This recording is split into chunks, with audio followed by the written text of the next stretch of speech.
Brilliant ideas, powered by Hyundai Motor.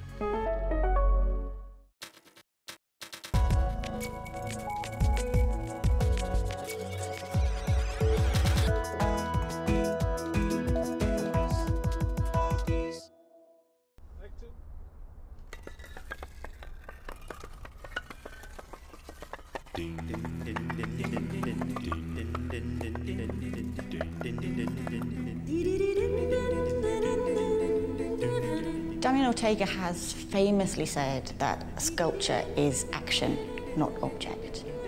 That, I think, underpins everything that he does. When you meet him, that quiet thoughtfulness, but that underlying twinkle in the eye sense of humour belies the fact that, he has this major profile. Damián is an adventurer, and his interest and curiosity in the world and in the world's materials is ever accelerating. The notion between solid and void, spirit and matter, image and object, nothingness and content, it was all there. I always think on Damián like the person in a lab, like a scientific, spending hours and hours from the morning to the night, just watching deeply the eye of a little fly, maybe to find nothing. Mexican artist Damián Ortega is known for the intriguing sculptures, drawings and films that he makes using everyday materials. This life is a universe. This daily life, mundane life, is a cosmos full of relations, and everything is transforming, moving, spinning around us.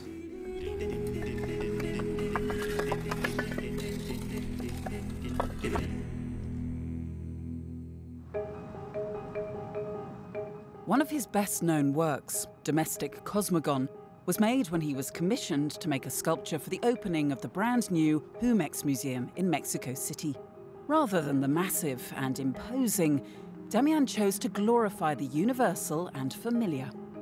I did a piece with a different approach to the monumentality or the scale of the monuments, like always heroic or huge or powerful demonstrations of the artist and institution. And I try to go for the other side, like let's do something in the ground. Then it was a cosmic planetarium made with daily life objects. The way I understand that work is like the way Damián makes almost everything, like producing models for understanding reality. And this was based in the solar system. So things move around things. And that's the way we all do in society. So this is a model of society, but not in a didactic way. It's not a pamphlet, it's not propaganda, and this is beautiful. It was very interesting how he made a monument for a major museum that centers on the domestic and the witty, but also for me it is an extension of the kind of magic realism that Mexico is maybe famous for.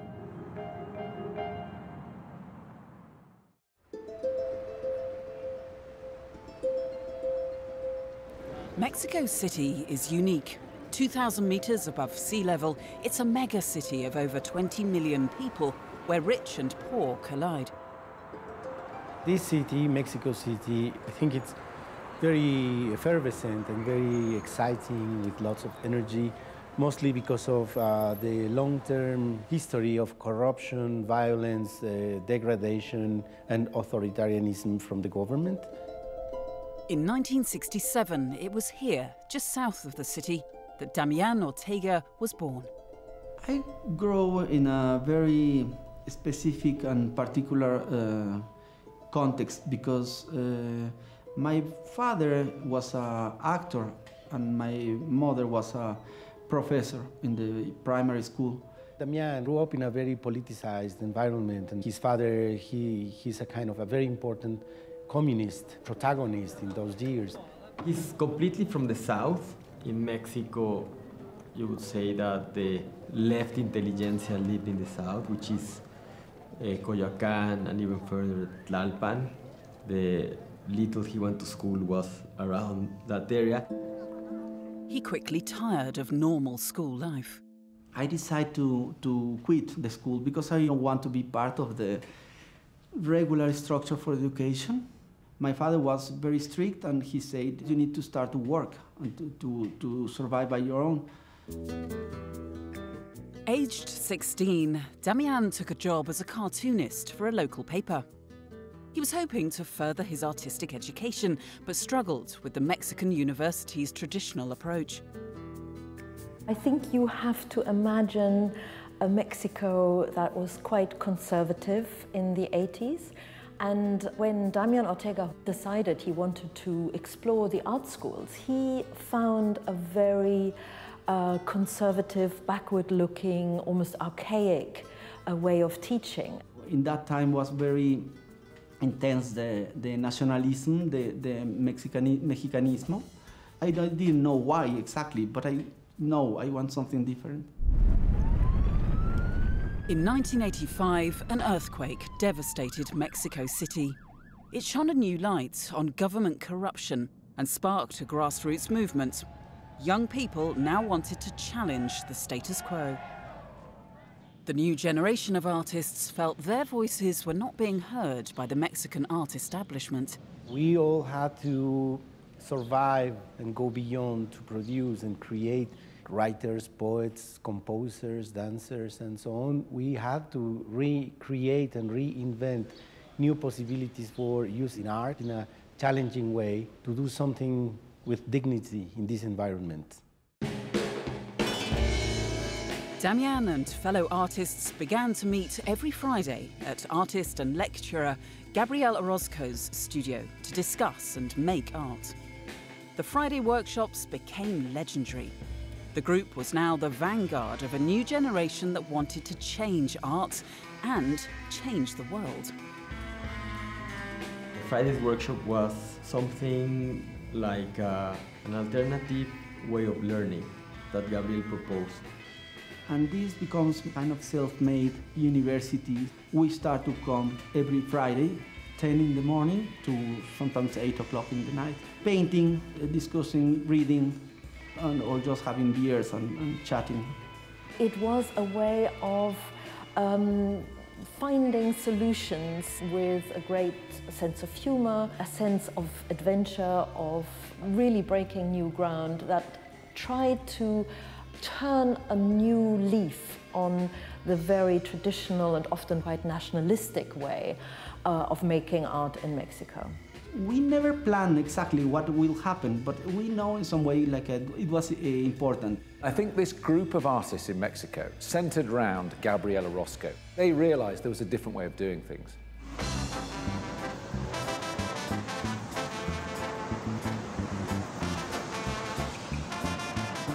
The idea of art must be this academic work, these serious materials, marble or stone or oil paintings on canvas, and then we jump for something more like an ordinary daily life, simple objects around us. He did some kind of sculptural suits that were pieces of art.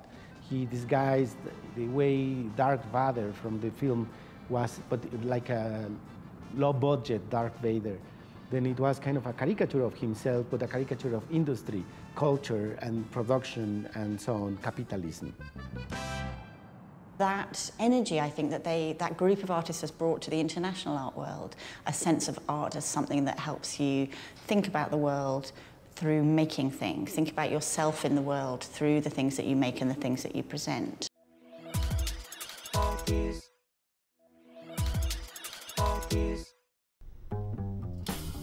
Mexican artist Damián Ortega has shown his artworks in some of the most prestigious museums and galleries in the world. It all started very differently. In 1999, his friends Jose Curi and Monica Manzuto had just opened Curi Manzuto, a new gallery with big original ideas. The first show, Market Economy, took place in a local market. And we just took 2 stalls right next to the flower and the piñatas. And Damián just went around to buy fruit, pick up some trash. And I start to buy and collect very cheap robots, like transformers. And also, I start to collect all the fruits, vegetables, and something very temporal. And I start to mix and do some strange robots, mix of organic, mix of technology. And it was important to create a new material with recycling or something with life. It was a beautiful idea. The show was open to all. Artworks were on sale for fruit and vegetable prices. Someone came and bought them, I mean, really for the same price that you could buy a kilo of fruit. Okay, how much is one for them? And it was a very cheap price. And he said, okay, I will take all of them. And they say, I'm sorry, no, you can't. The person that got them, he had to keep them in the fridge. What's interesting about Damián is that he is always starting with the local. And it might be playful, it might be humorous, but it always has a much deeper and serious undercurrent that connects to the universal, that connects to the political, that is often critical, but without ever hitting you on the head.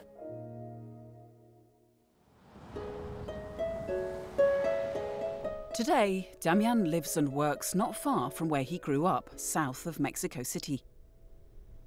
Tlalpan is a very old town that at the end of 20th century it became part of Mexico City, but it's still kind of a little village with all the traditional shops and so on, and a market, a beautiful market, and Damián loves working there. He walks to the hardware store, works to the market, the Mercado de Tlalpan, to buy food, but also things for his sculptures. And he works a lot with the people around his area. That tells a lot about who he is. No? Damián and his team are working on a sculpture that's made from materials he's gathered from his neighborhood. In this case, we use a stone which is very common in Mexico. It's a volcanic rock named Tezontle. Many of the colonial buildings are made with these materials. It's a part of the color of the fire, the color of the soil, and it's a very cultural element. And the other one is a lot of broken bottles with different colors, and I like the idea to create this kind of geometrical form or also a volcano.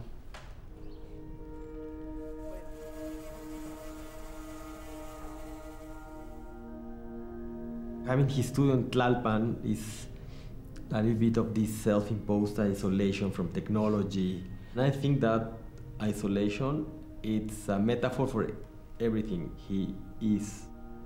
Not being so wired to the web. I mean, he's really very bad with email, for example, and internet. He has this Stone Age mobile phone. Even, I mean, his English is fluent, but even at some point in his youth, not learning English was a political position. It's a crazy place, kind of a museum of forgotten objects. And for example, here is my own car, my Beetle car. I use for many pieces. Can we see? It's a very dirty, it's like I didn't take out for ages. The Volkswagen Beetle has special significance in Mexico.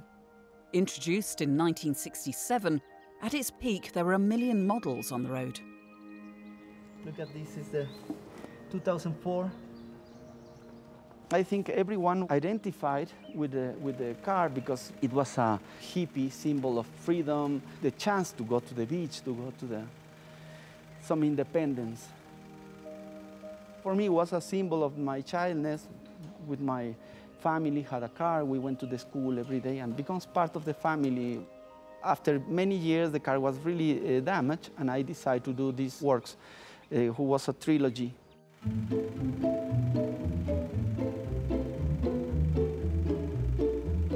One of the stories which I like the most is the Return of the Prodigal Son, or Ulysses, who give a big trip after years and go back to the original town.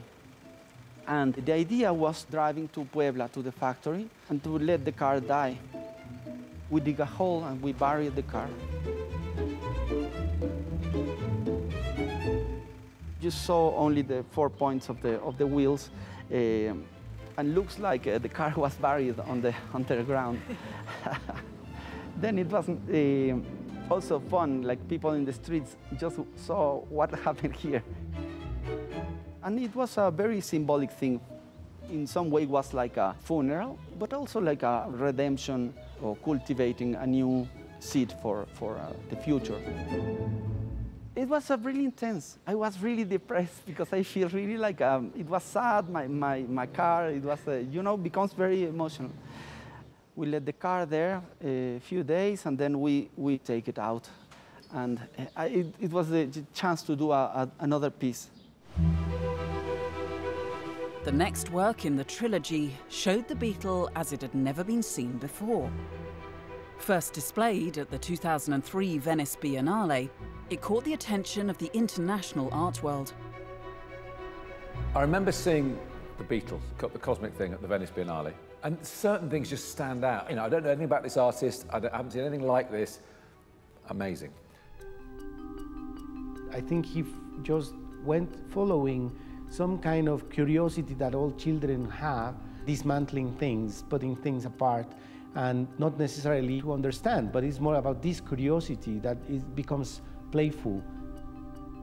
I think one of the beautiful things of that piece is the importance of the things which you didn't see. When you thought it was just one single car, it's not. It's many thousands of relations between one piece to another. Everyone is designed, everyone is a different material, everyone has a special function, and you understand how marvelous and amazing is all these mechanisms which you use every day.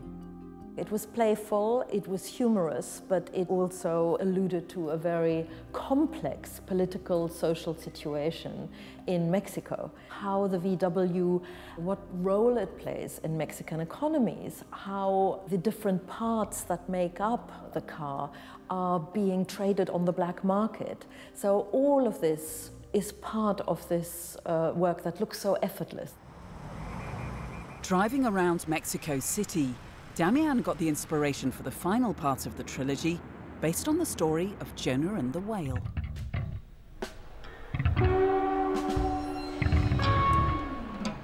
I was driving my car for hours in the Mexico City, and I thought I feel like Jonas and the whale, and it's fun like this mini car just driving. And I thought maybe it's interesting to do this kind of fight against the human, against the whale or the power, but in a very ridiculous way.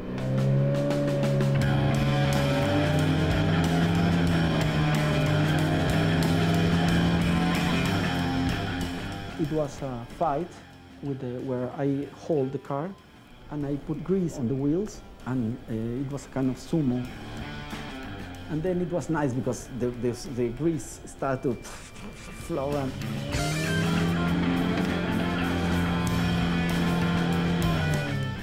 Moby Dick, like the big beast of the nature, the power of the nature, the rivalry against the man, and the obsession to hold the power.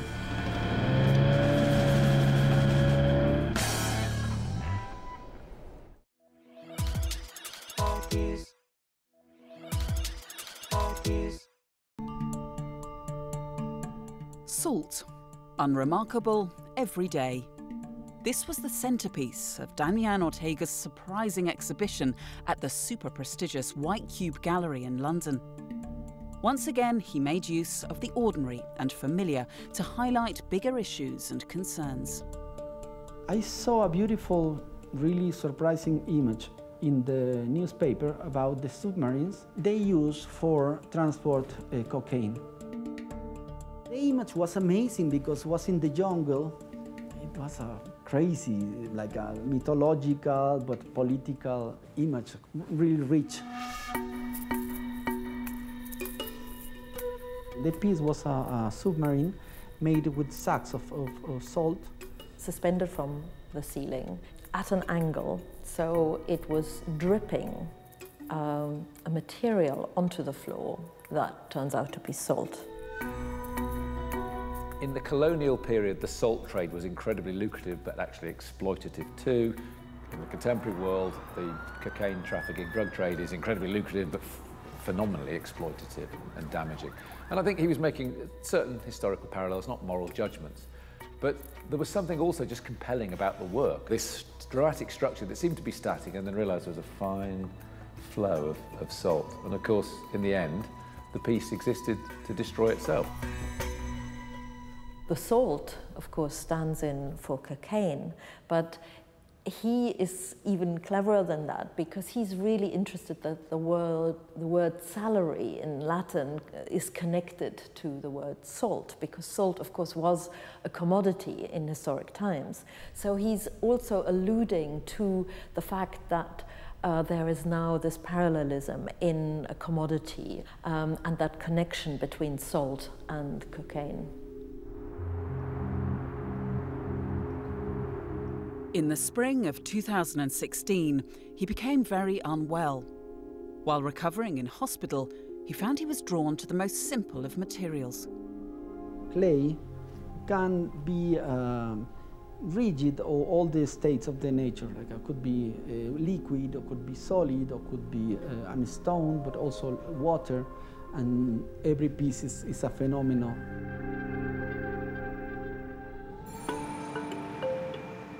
Damián flew his explorations in clay across the world for his first ever show in Scotland at the Fruit Market Gallery in Edinburgh.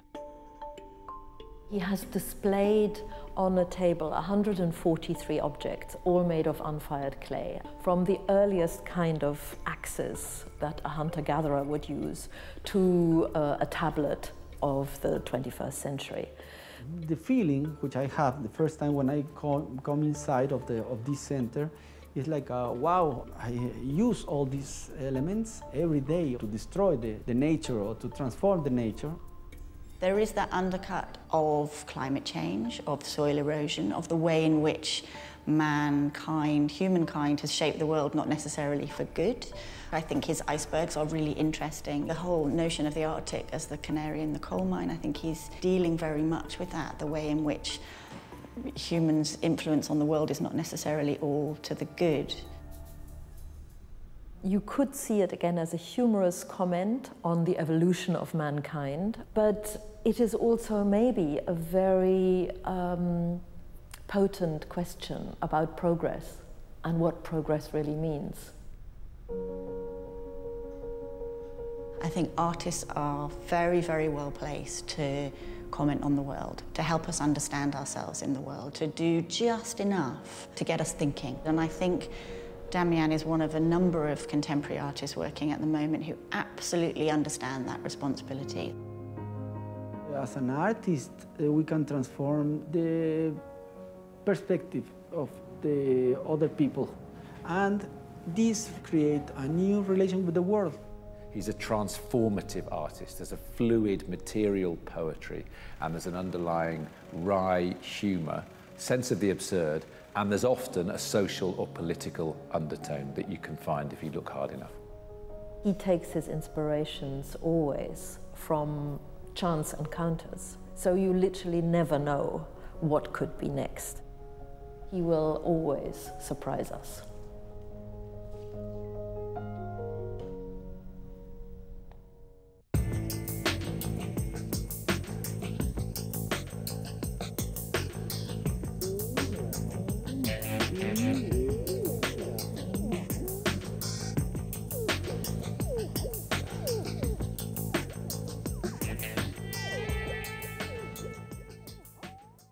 Brilliant ideas, powered by Hyundai Motor.